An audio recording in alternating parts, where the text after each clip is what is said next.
तो हेलो दोस्तों, स्वागत है अपने ही चैनल टॉप इंडियन लेवल में। तो आज की इस वीडियो में हम लोग जाइलम और फ्लोएम में अंतर देखने वाले हैं, जो कि काफ़ी बोर्ड एग्जाम को लेकर काफ़ी बहुत ही महत्वपूर्ण क्वेश्चन है। ठीक है, यह क्वेश्चन बहुत बार पिछले बोर्ड एग्जाम में पूछ चुका है, इसलिए यह क्वेश्चन काफ़ी इम्पोर्टेंट है। तो इस क्वेश्चन को याद रखना बहुत ज़्यादा ज़रूरी है। जिसमें देखिए, सबसे पहले कोई किसी का अंतर पूछे तो क्या करना है, एक बॉक्स बनाना है और बीच में लाइन ड्रॉ करना है। ठीक है, और उसके बाद 5 पॉइंट लिख देना है मार्क्स के अनुसार। अगर 2 मार्क्स में आता है तो 3 भी लिखते हैं तो चलेगा, और 5 मार्क्स में आता है तो इसके बारे में तो इसमें कम से कम 5 या 7 लाइन तो लिखना ही होगा।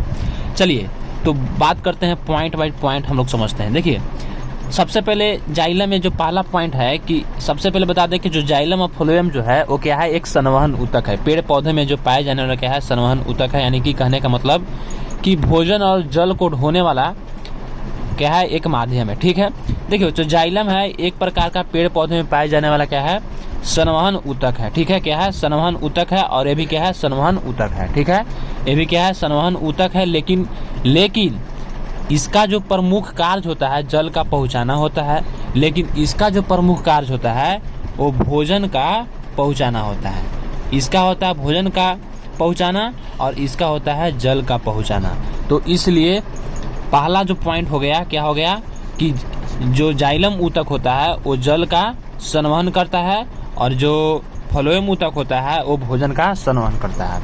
अब बात करते हैं कि जो जाइलम जो कोशिकाएं होते हैं वो मृत होते हैं या जीवित होते हैं। तो बता दें तो जाइलम की जो कोशिकाएं होती है वो मृत होती है। क्या होती है, मृत होती है। उसी प्रकार से जस्ट इसका ऑपोजिट हो जाएगा कि फ्लोएम की जो कोशिका हो जाएगी, क्या हो जाएगी, जीवित हो जाएगी। ठीक है, अब तीसरा पॉइंट हम लोग बात करते हैं। तो तीसरा पॉइंट में है कि जो जाइलम का जो दाब होता है वो ऋणात्मक होता है। क्या होता है, ऋणात्मक होता है।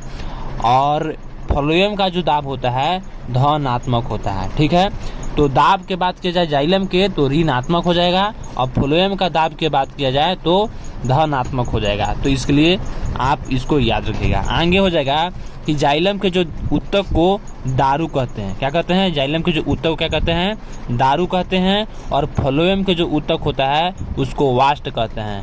तो इसको याद रखना बहुत जरूरी है।